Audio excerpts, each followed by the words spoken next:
የእስልምናን ምህረት እንዲሁም የነብዩ መሐመድ ሰለላሁ ዐለይሂ ወሰለምን አዛኝነት በክፉ ጥላ ለመጣል ወይም ለማጥልሸት የሚሞክሩ ክርስቲያኖች እንዲሁም ሙስሊሞች በታሪክም በአላህም ፊት ተጠያቂ ይሆናሉ። ይህንን ቪዲዮ እንመልከተው። እነዚያን ከእስልምና ያፈነገጡትን ነብዩ ሰለላሁ ዐለይሂ ወሰለም ገደሏቸው። ግድያ ቢመስላችሁ ግድያ መሰላችሁ? ግድያ እንደው በሰይፍ አንገት ቀልት መሰላችሁ? ላ እንወደምታ እጆቻቸው እንዲቆረጡ አዘዙ ነብዩ ሰለላሁ ዐለይሂ ወሰለም። ወአርጁለሁም እግሮቻቸውም እንዲቆረጥ አዘዙ። ይህ ቪዲዮ እንደተመለከታችሁት ነብዩ መሐመድ ሰለላሁ ዐለይሂ ወሰለም ገዳይ ወይም ደግሞ በጣም ጨካኝ ለመሆን ወይም ጨካኝ መሆናቸውን ለማሳየት የተደረገ ጥረት አለ። በመሰረቱ በመጀመሪያ ላይ ሲናገር የነበረው ሙስሊም ወንድማችን ሐዲሱን በትክክለኛው መንገድ አላስተላለፈውም። ያንንም ተቀብሎ ደግሞ ይህ ወገን ነገሩን በዚህ መንገድ ደባልቆታል ማለት ነው። ሐዲሱ ላይ ነብዩ መሐመድ ሰለላሁ ዐለይሂ ወሰለም ልክ ሰሒህ አልቡኻሪ ላይ እንደተቀመጠው እዚህ ጋር አሳያቸዋለሁ። ፈአመረ ቢሂም ፈሰመሩ አዕዩነሁም ወቀጠዑ አይዲህም ይላል።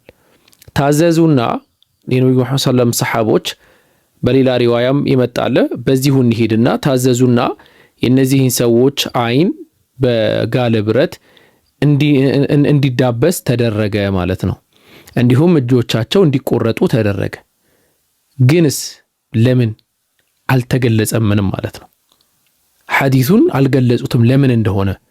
ሐዲሱን ሙሉ በሙሉ ብንመለከተው ለምን እንደሆነ እንረዳለን። እኔ ይህ የክርስቲያን ወገን አስመልክቶ ከዓመታት በፊት ይህንን ርዕስ አስመልክቼ በቪዲዮ መልስ ሰጥቻለሁ። ምናልባት ቴሌግራም ላይ ቪዲዮውን እጨንላችኋለሁ ማለት ነው። የተገደሉበት ምክንያት ምንድን ነው?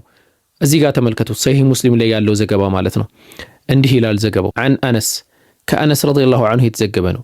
ቃለ ኢነማ ሰመለ ነቢዩ ሰለላሁ ዐለይሂ ወሰለም አዕዩነሁም አይ አዕዩነ ኡላኢክ ሊአነሁም ሰመሉ አዕዩነ ራዒ።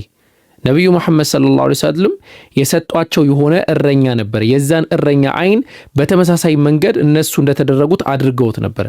እጁንም ቆርጠውት ነበረ። ስለዚህ ልክ እንዳደረጉት ነው የተደረጉት ማለት ነው። ኢማም በቅየቱ ሰለፍ ተብለው የሚጠሩት ተቅዩዲን ሸይኽ አልእስላም እብን አልጀውዚ ረሕመቱላሂ ዐለይህ ምን ብለው ነው የሚያስቀምጡት? እሳቸውም እዚህ ጋር ትመለከቱታላችሁ። ሰመለ አዕዩነ ኡላኢክ ሊአነሁም ሰመሉ አዕዩነ ራዒ ፈቅተሰ ሚንሁም ቢሚስሊ ማ ፈዓሉ። ልክ እንዳደረጉት ነው የተደረጉት። ገብቷችኋል? እነሱ ያኛውን የነቢዩ መሐመድ ሰለላሁ ዐለይሂ ወሰለም የሰጧቸው የነበረ ራዒ ወይም እረኛ ባደረጉት መልኩ ነው የተደረጉት ማለት ነው። እጁን ቆርጠዋል፣ እጃቸው ተቆርጧል ማለት ነው።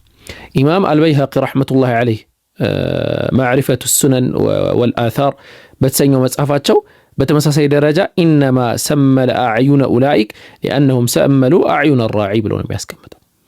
ስለዚህ ይህን ምክንያት ባለመግለጽ ዝም ብሎ ማውራቱ ትክክል አይደለም።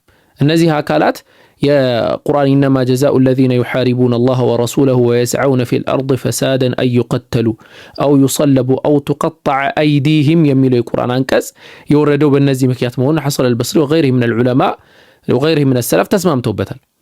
ስለዚህ ይህ ሐዲስ የሚያወራው እነዚህ ሰዎች ነብዩ መሐመድ ሰለላሁ ዐለይሂ ወሰለም በጎ ነገር ከዋሉላቸው በኋላ ነብዩ እንዲጠጡ ከግመል ሽንትና ከወተቱ እንዲጠጡ እንዲታከሙ አደረጓቸው።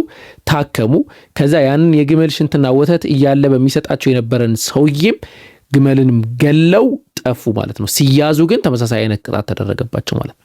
ይህ ፍትሃዊነት ይባላል። ያ እንዳደረጉት መደረግ ማለት ነው።